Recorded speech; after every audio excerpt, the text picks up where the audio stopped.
नमस्कार, प्रांजल ज्ञान गंगा में आप सभी का स्वागत है। कल हमने कथा में कुंती का विदला की कथा सुनाकर श्री कृष्ण का विदा करने की कथा को पढ़ा था। आज हम दुर्योधन के साथ भीष्म और द्रोणाचार्य की बातचीत तथा श्री कृष्ण और कर्ण का गुप्त परामर्श की कथा को पढ़ेंगे। वैशंपायन जी कहते हैं, कुंती ने श्री कृष्ण को जो संदेश दिया उसे सुनकर महारथी भीष्म और द्रोण ने राजा दुर्योधन से कहा, राजन, कुंती ने श्री कृष्ण से जो अर्थ और धर्म के अनुकूल बड़े ही उग्र और मार्मिक वचन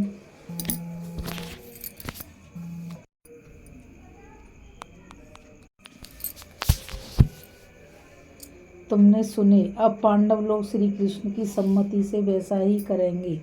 वे आधा राज्य लिए बिना शांति से नहीं बैठेंगे। इसलिए तुम अपने माँ बाप और हितैषियों की बात मान लो। अब संधि या युद्ध करना तुम्हारे ही हाथ है।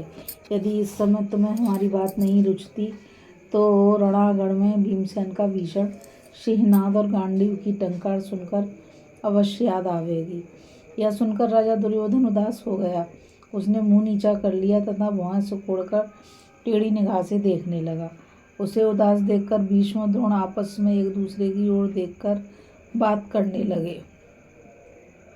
भीष्म ने कहा, युधिष्ठिर सदा ही हमारी सेवा करने को तत्पर रहता है। वह कभी किसी से ईर्ष्या नहीं करता तथा ब्राह्मणों का भक्त और सत्यवादी है। उससे हमें युद्ध करना पड़ेगा। इससे बढ़कर दुख की और क्या बात होगी। द्रोणाचार्य बोले, पुत्र अश्वत्थामा की अपेक्षा भी अर्जुन मेरा अधिक प्रेम है। वह भी बड़ा विनीत और बड़ा मान वाला है और सबका मान सम्मान करता है। अब छात्र धर्म का आश्रय लेकर पुत्र से भी बढ़कर प्रिय उस धनंजय से ही मुझे युद्ध करना पड़ेगा। इस छात्रवृत्ति को धिक्कार है। दुर्योधन तुम्हें कुरुवृद्ध भीष्म में विदुर और कृष्ण सभी समझाकर हार गए, परंतु तुम्हें अपने हित की बात सुहाती ही नहीं। देखो, हम तो बहुत दान हवन और स्वाध्याय कर चुके हैं। हमने धनादि देकर ब्राह्मणों को भी खूब तृप्त किया है और हमारी आयु यह बीत चुकी है। इसलिए हमने तो जो करना था सो कर लिया, किंतु पांडवों से बैठ ठान कर तुम्हें बड़ी विपत्ति भोगनी पड़ेगी। तुम्हारे सखा, राज्य, मित्र और धन सभी का सफाया हो जाएगा। अतः उन वीरों के साथ युद्ध करने का विचार छोड़कर तुम संधि कर लो। इसी में कुरुकुल की भलाई है। अपने पुत्र, मंत्री और सेना का पराभव न कराओ। इधर श्री कृष्ण जब कर्ण को रथ में बिठाकर हस्तिनापुर से बाहर आए तो उन्होंने उससे तीक्ष्ण, मधुर और धर्मयुक्त वाक्यों में कहा, कर्ण, तुमने वेद वेत्ता ब्राह्मणों की बड़ी सेवा की है, उनसे परमार्थ संबंधी प्रश्न किए हैं, पर मैं तुम्हें एक गुप्त बात बताता हूँ। तुमने कुंती की कन्या अवस्था में उसी के गर्भ से ही जन्म लिया था, इसलिए धर्मानुसार तुम पांडु के ही पुत्र हो। अतः शास्त्र दृष्टि से तुम ही राज्य के अधिकारी हो। तुम्हारे पितृपक्ष में पांडव हैं और मातृपक्ष में यादव हैं। तुम मेरे साथ चलो। पांडवों को भी यह मालूम हो जाए कि तुम युधिष्ठिर से पहले उत्पन्न हुए कुंती के पुत्र हो। फिर तो पांचों पांडव, पांचों द्रौपदी के पुत्र अभिमन्यु तुम्हारे चरण छुएंगे तथा पांडवों का पक्ष लेने के लिए एकत्रित हुए राजा, पुत्र और वशनी तथा अंधक वंश के सब यादव वो भी तुम्हारा चरण वंदन करेंगे। मेरी इच्छा है कि धौम्य मुनि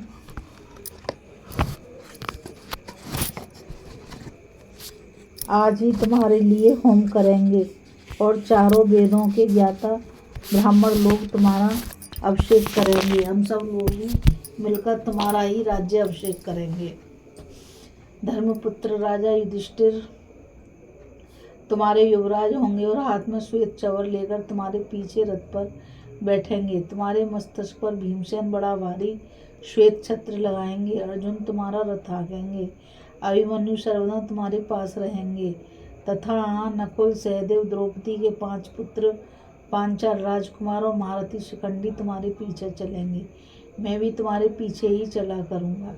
इस प्रकार अपने भाई पांडवों के साथ तुम राज्य भोगो तथा जप, होम और तरह तरह के मंगल कृत्यों का अनुष्ठान करो। कर्ण ने कहा, केशव, आपने सुहृदता, स्नेह तथा मित्रता के नाते मेरे हित की बात कही है, परंतु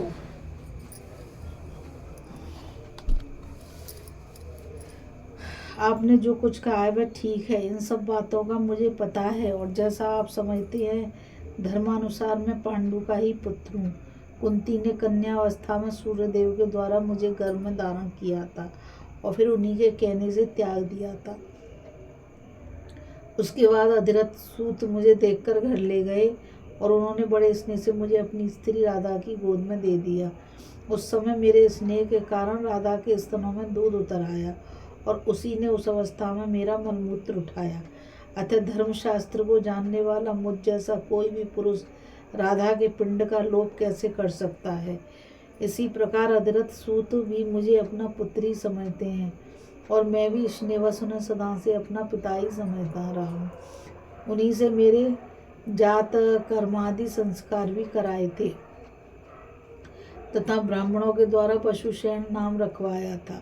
विवाहस्था होने पर उन्होंने सूत जाति की कई स्त्रियों से मेरा विवाह कराया था। अब उनसे मेरे बेटे पोते भी पैदा हो चुके हैं। उन स्त्रियों में मेरा हृदय प्रेम बस काफ़ी बच चुका है। अब मैं संपूर्ण पृथ्वी या सोने की ढेरियाँ मिलने से अथवा किसी प्रकार के हर्ष या भय से भी उन संबंधियों को किसी प्रकार हर्ष या भय से नहीं छोड़ सकता। दुर्योधन ने भी मेरे ही भरोसे से शस्त्र उठाने का साहस किया है और इसी से इस संग्राम में मुझे अर्जुन के साथ युद्ध करना पड़ेगा। मैं मृत्यु, बंधन, भय और लोभ के कारण दुर्योधन को धोखा नहीं दे सकता। अब यदि मैंने अर्जुन के साथ धोखा किया तो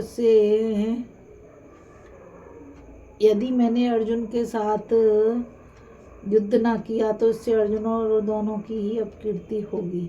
किंतु मधुसूदन, आप एक नियम इस समय कर लें। वह यह कि हमारी जो गुप्त बात हुई है वह यहीं तक रहे।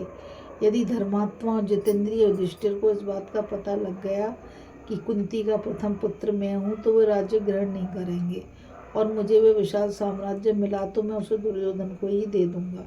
परंतु मेरी तो यही इच्छा है कि जिनके नेता श्री कृष्ण और योद्धा अर्जुन है वे धर्मात्मा युधिष्ठिर सर्वथा राज्य शासन करें। मैंने दुर्योधन की प्रसन्नता के लिए पांडवों के विषय में जो कटु वाक्य कहे हैं, अपने उस कुकर्म के लिए मुझे बड़ा पश्चाताप है। श्री कृष्ण, जिस समय आप मुझे अर्जुन के हाथ से मरा हुआ देखेंगे, जब भीषण गर्जना करते हुए भीमसेन दुशासन का रक्त पिएंगे, जिस समय पांचाल कुमार धृष्टद्युम्न और शिखंडी द्रोणाचार्य और भीष्म का वध करेंगे तथा महाबली भीमसेन दुर्योधन को मार देंगे, उसी समय राजा दुर्योधन का वह रण यज्ञ समाप्त होगा। केशव, कुरुक्षेत्र तीनों लोकों में अत्यंत पवित्र है। वहाँ यह सारा वैभवशाली क्षत्रिय समाज स्त्रांगनी में स्वाहा हो जाएगा। आप इस संबंध में ऐसा करें जिससे ये सब क्षत्रिय स्वर्ग प्राप्त कर लें। क्षत्रिय का धन तो संग्राम, जय पाना या पराक्रम दिखाते हुए मर जाना ही है। अतः आप हमारे इस विचार को गुप्त रखते हुए ही अर्जुन को मेरे साथ युद्ध करने के लिए ले आइएगा। कर्ण की बात सुनकर श्री कृष्ण हंसे और फिर मुस्कुराते हुए इस प्रकार कहने लगे, कर्ण, तो क्या तुम्हें यह राज प्राप्ति का उपाय भी मंजूर नहीं है?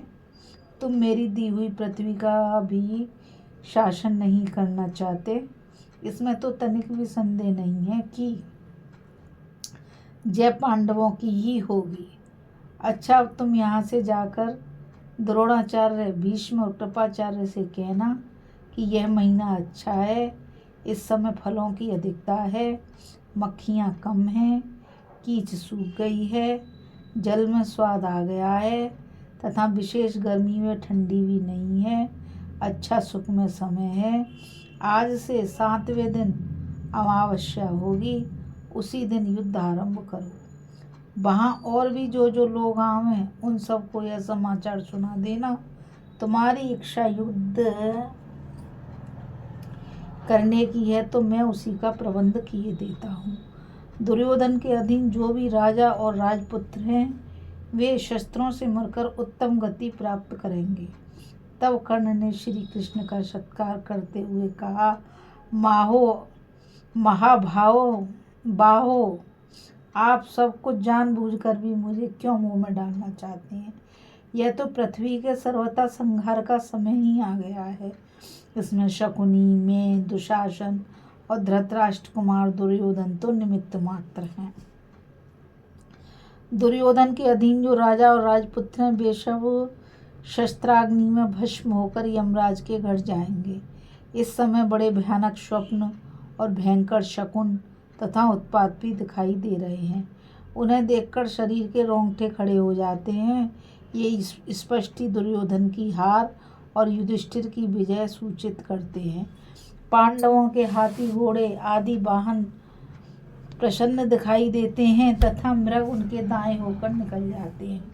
यह उनकी विजय का लक्षण है। कौरवों की बाईं ओर होकर मृग निकलते हैं, इससे उनकी पराजय सूचित होती है। श्री कृष्ण ने कहा, कर्ण, निसंदेह पृथ्वी विनाश के समीप पहुंच चुकी है। इसी से तो मेरी बात तुम्हारे हृदय को स्पर्श नहीं करती। जब विनाश काल समीप आ जाता है तो अन्याय भी न्याय सा दिखने लगता है। कर्ण ने कहा, श्री कृष्ण, अब तो यदि इस महायुद्ध से बच गए तभी आपके दर्शन होंगे, नहीं तो स्वर्ग में हमारा आपसे समागम होगा। अच्छा, अब तो फिर युद्ध में ही मिलना होगा। ऐसा कहकर कर्ण ने श्री कृष्ण का गाढ़ आलिंगन किया। फिर श्री कृष्ण से विदा होकर वे उनके रथ से उतरकर अपने सुवर्ण जड़ित रथ पर सवार हुए और हस्तिनापुर को लौट गए तथा सात्यकी के सहित श्री कृष्ण सारथी से बार बार चलो चलो ऐसा कहते हुए बड़ी तेजी से पांडवों के पास चल दिए। बोलो श्री कृष्ण भगवान की जय। अभी हम कथा में दुर्योधन के साथ भीष्म और द्रोणाचार्य की बातचीत तथा श्री कृष्ण और कर्ण का गुप्त परामर्श की कथा को सुन रहे थे। इस कथा में बस इतना ही। मुझ गीता रावत को आज्ञा दीजिए। कल फिर मिलेंगे एक नई कथा के साथ। और मैं आप सभी से यही कहना चाहूँगी कि इस चैनल को ज़्यादा से ज़्यादा लाइक, शेयर और सब्सक्राइब कीजिए ताकि यह अमूल्य ज्ञान अधिक से अधिक लोगों तक पहुँच सके। इस कथा में बस इतना ही। राधे राधे। जय श्री कृष्णा। नमस्कार।